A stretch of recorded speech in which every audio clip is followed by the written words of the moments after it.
Hello, and thank you for joining us for part two of our interview, the dispatcher, June Browning. We'll continue where we left off.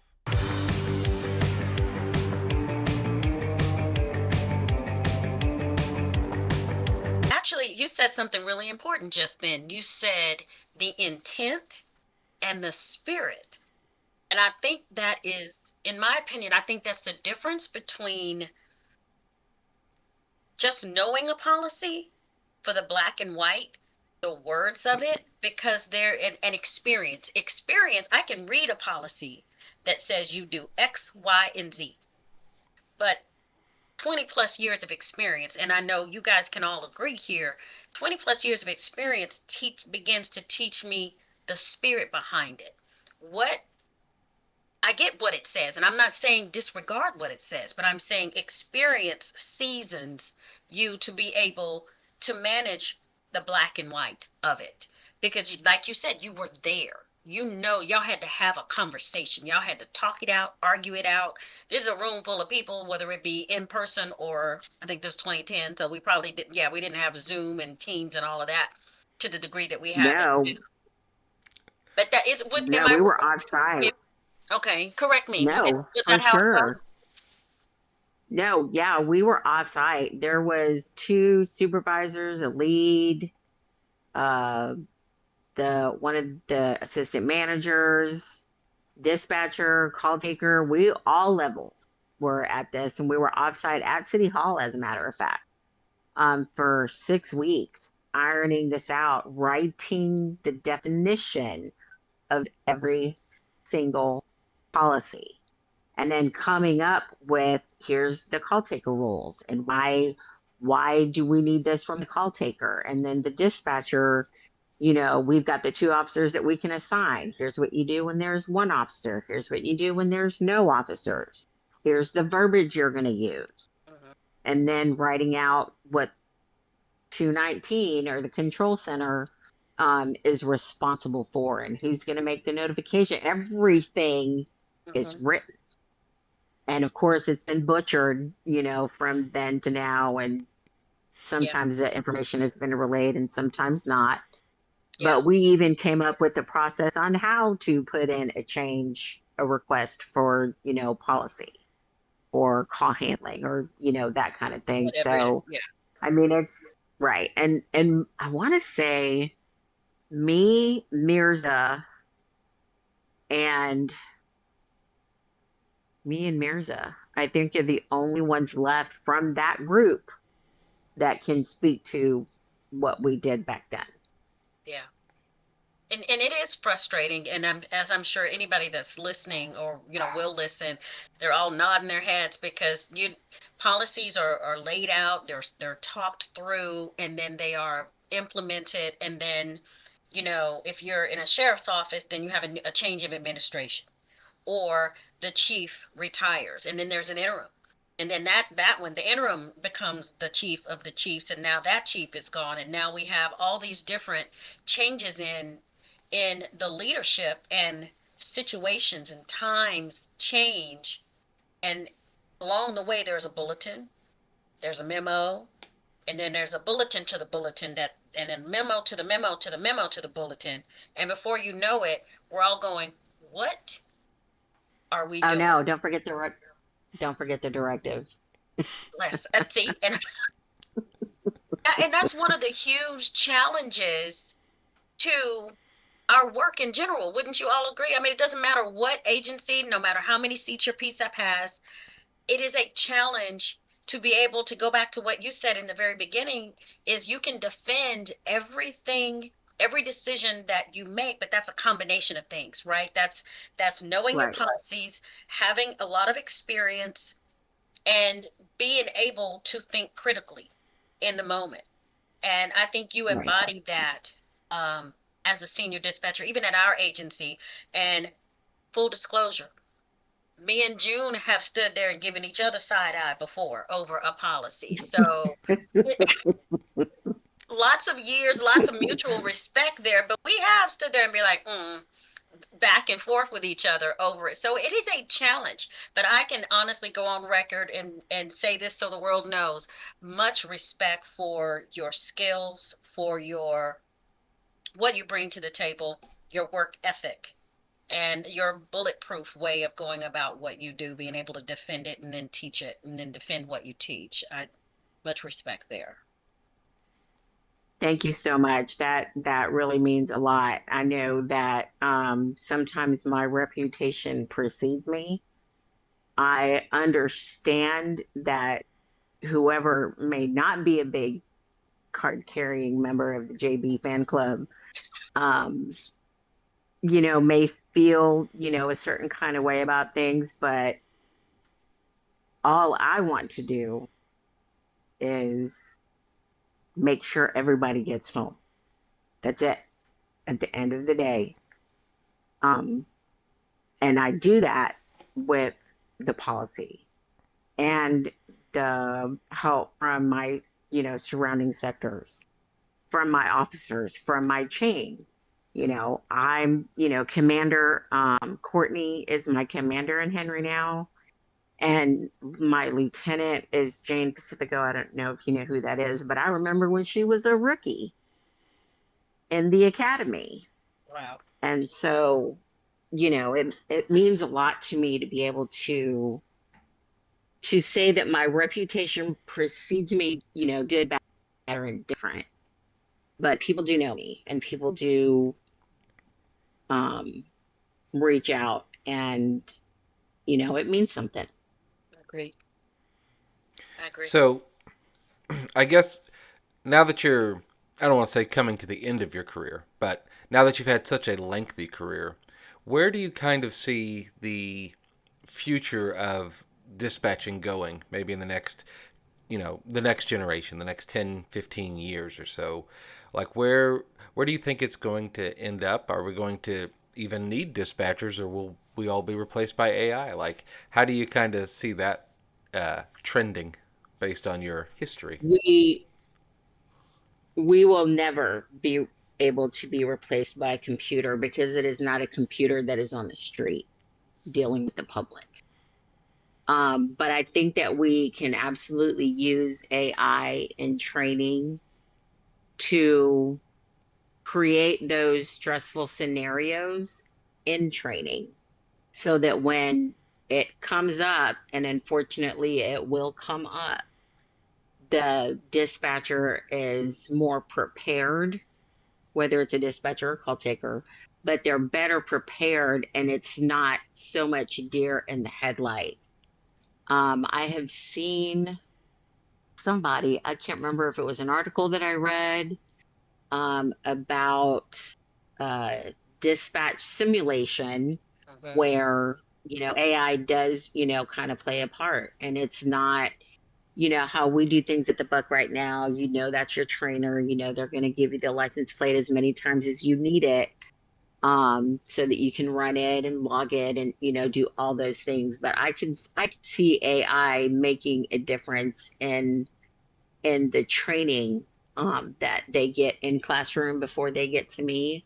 I would love to see um, that implemented somehow. I'm not sure what that looks like, but it would certainly be a benefit, especially for those people that, because I think it would be a really good tool to weed out people in classroom and not, they struggle in classroom and now I don't ask, about my trainees. I like to get a clean slate. I like to make my own decision.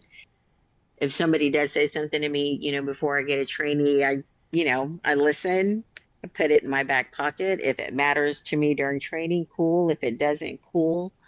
Yeah. And, Same way. I adjust, day to day. What do we need to focus on? What is the issue? What can we nail down? Because I am the foundation. I want to make sure that you know what the policy says.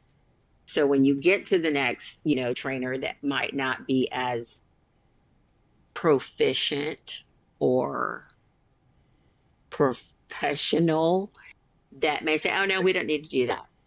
that you can say, no, I'm absolutely gonna do it because that's what it says I'm supposed to do in policy. Yep, I agree, 100%. Not as proficient. I love that. Well, I'm gonna well, but find a way to because use a word just there's like that. we have a lot of new trainers, which Yeah, I was a new trainer. I was training for this department before I'd been here a year and a half because we needed it. And I loved the job and I still love the job, which is why I still train. And, with the leads, I haven't heard anything about if they were taking all five of them. But if they do, that's three trainers gone with with I have no idea how we're going to replace them because everybody's new. I mean, I've been there since Jesus lost his sandals, I feel like. You have certainly had a long and storied career. That's for sure, June. But yeah, I think that is one of the big topics that Erica and I often talk about on this show is how do we ensure lineage? How do we ensure going forward that standards are upheld, that the profession is kept professional, that there are butts to fill the seats, ultimately, to make sure that 911 calls get answered and that police officers, firefighters, and medics are dispatched to the scene. And that's always a real challenge. And I think that was extremely exacerbated during and immediately after COVID, because we had such an exodus of people.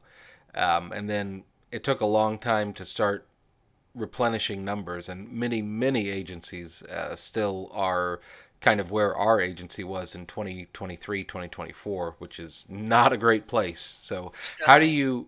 you how do you rebuild when you have to rebuild quickly in order to maintain services, but not so quickly that you lose professionalism, that you lose sight of who you are, what you're doing. That is, I think, the challenge for us at the end of this decade, this last 5 years.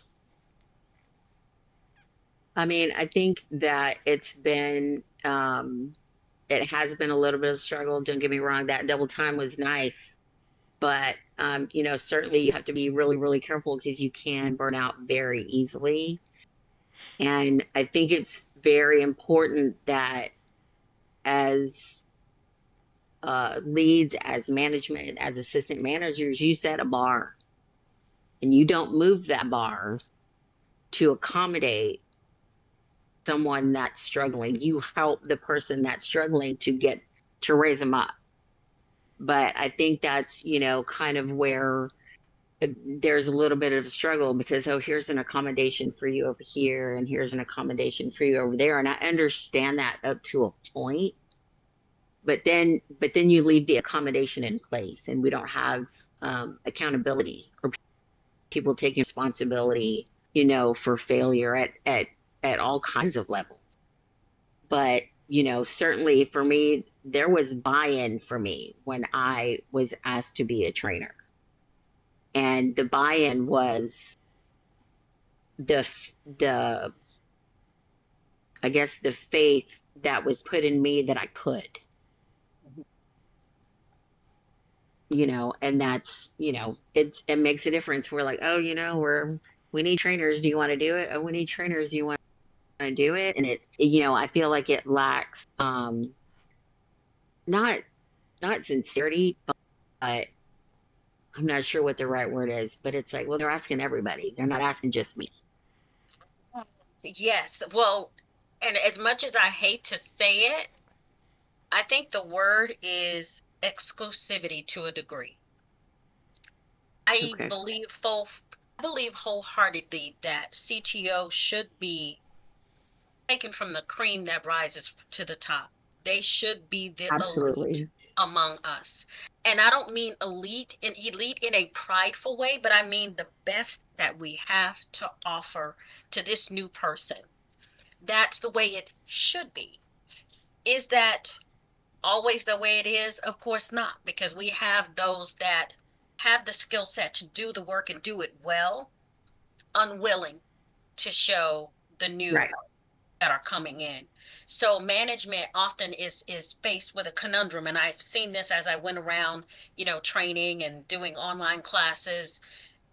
This is a universal problem for our profession, and I'm sure not just our profession, that you have the younger people training because the older don't want to, or they are they've been around long enough to know Burned out. how to get it burnt out.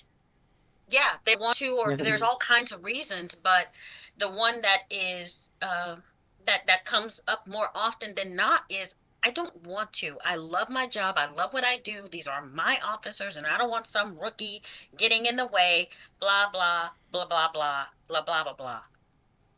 And it's a conundrum because now management Yeah. is like, I gotta, somebody has to train them. That's what. But I agree with you 100%.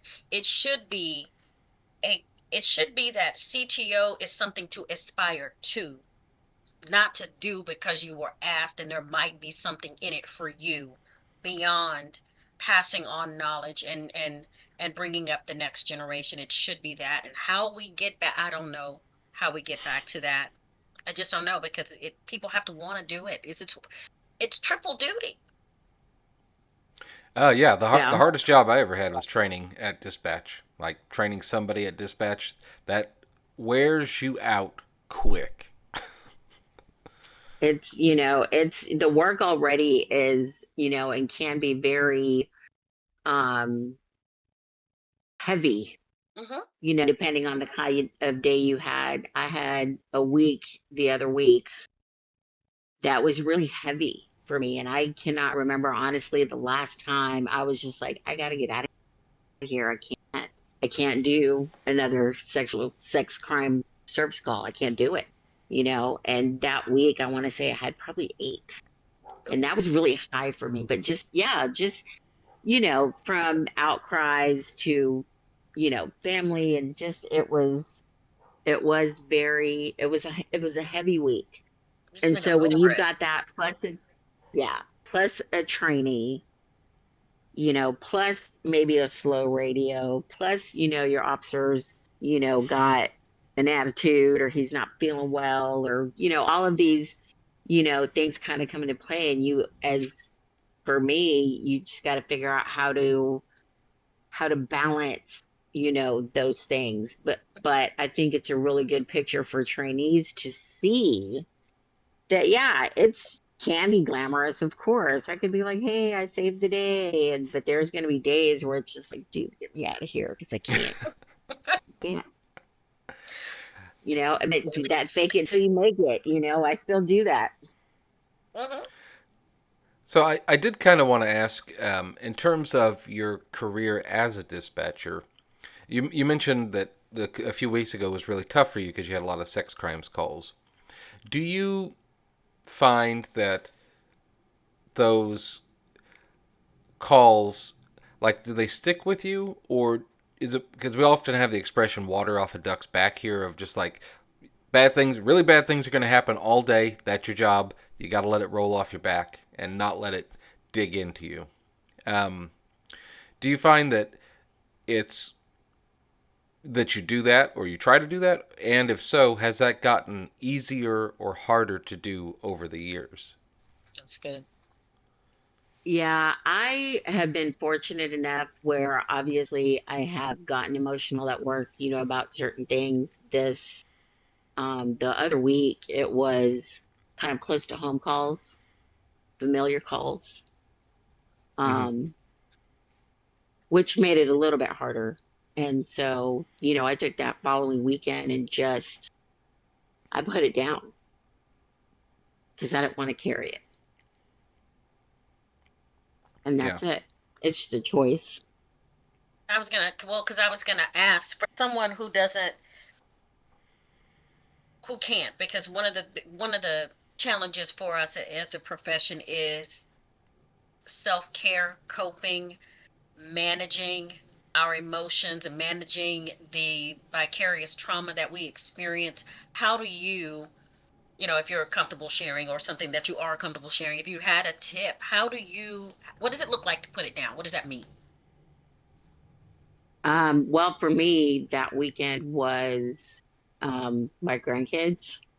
They're happy, they're laughing, they're running around, they're, fighting with each other and just shifting focus and and closing the door on it, really. It Hmm. is um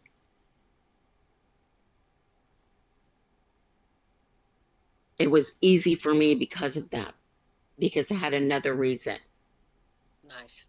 And it's I've been lucky. I haven't had a lot, and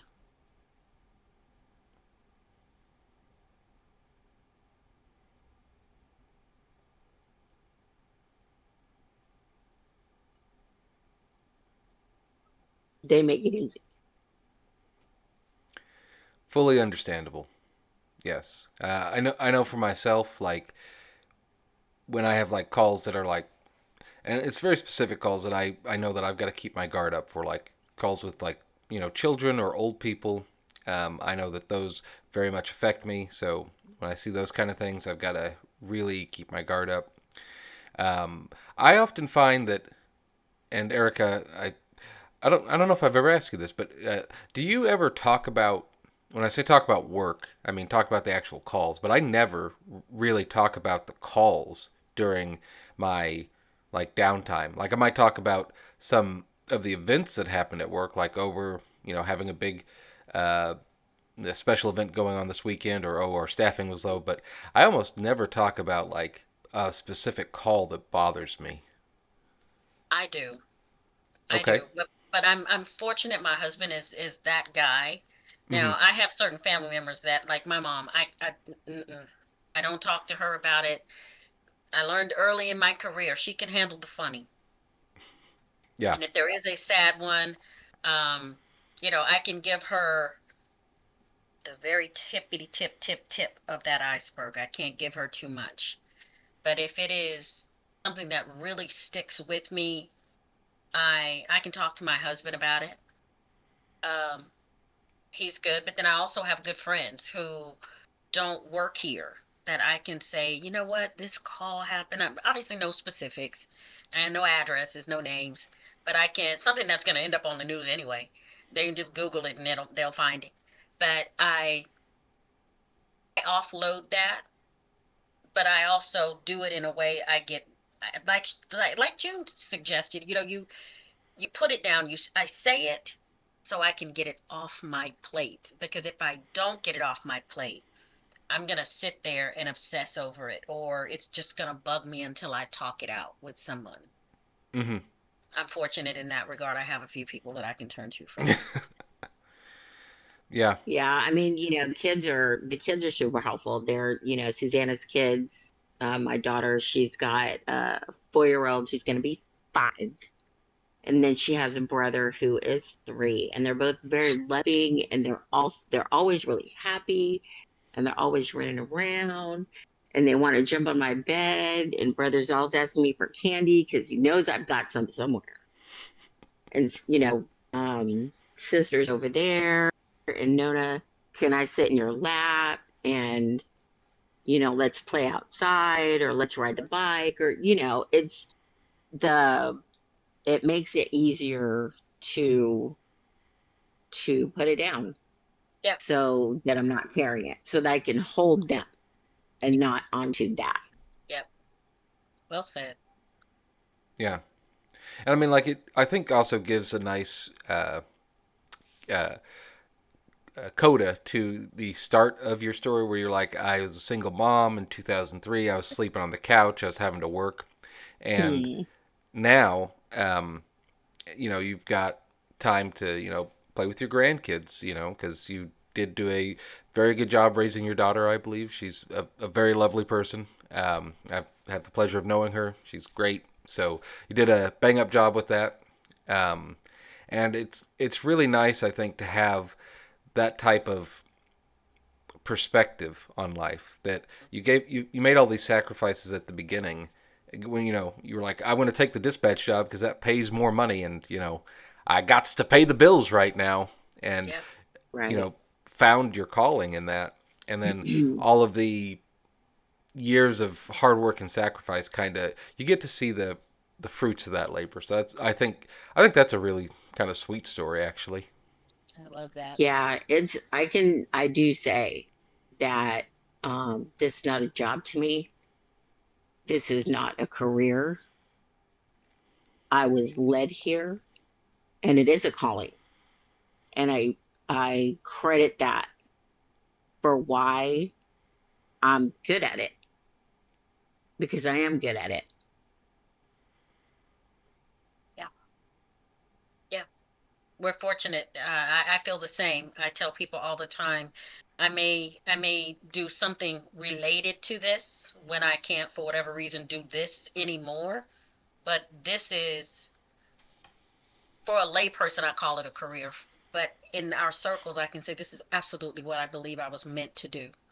And I have no Right. desire to do anything else. I don't, I don't.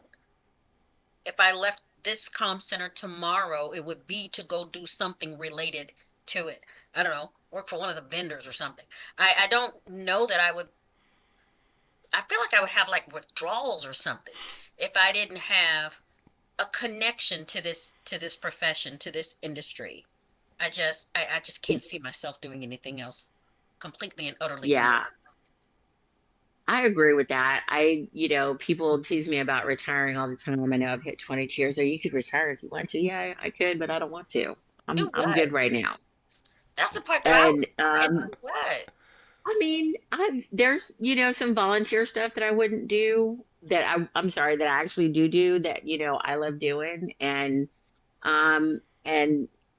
service Okay. is what I would do.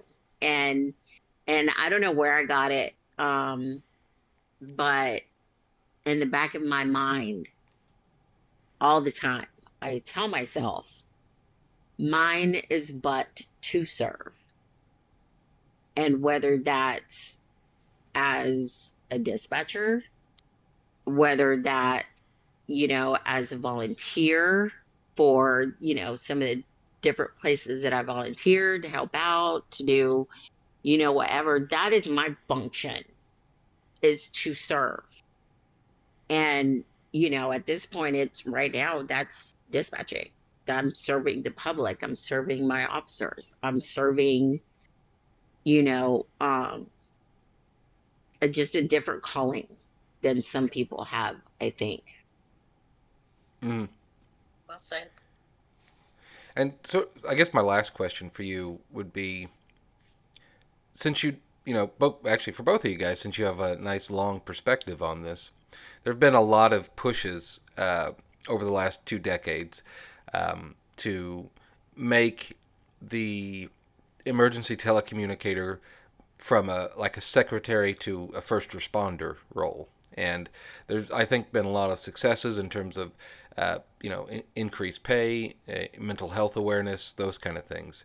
Have you all seen and or felt that the people that answer the 911 calls and dispatch on the police calls, that they're getting more support now than they did, say, 20 years ago?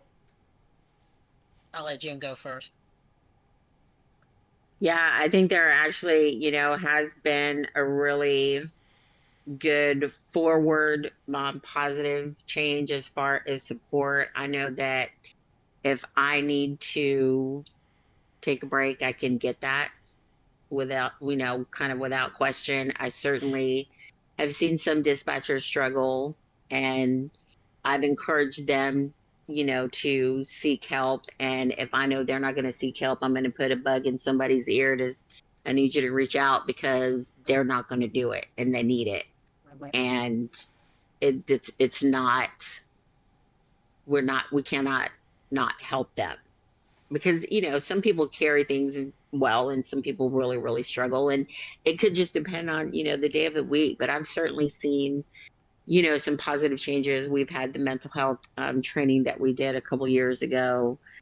And I find that people, supervisory staff, certainly have been more mindful of that because, they were dispatchers and call takers too. And so they know what it's like, and they might know something that I don't know because I haven't experienced it. And there's really, really good people that are paying attention.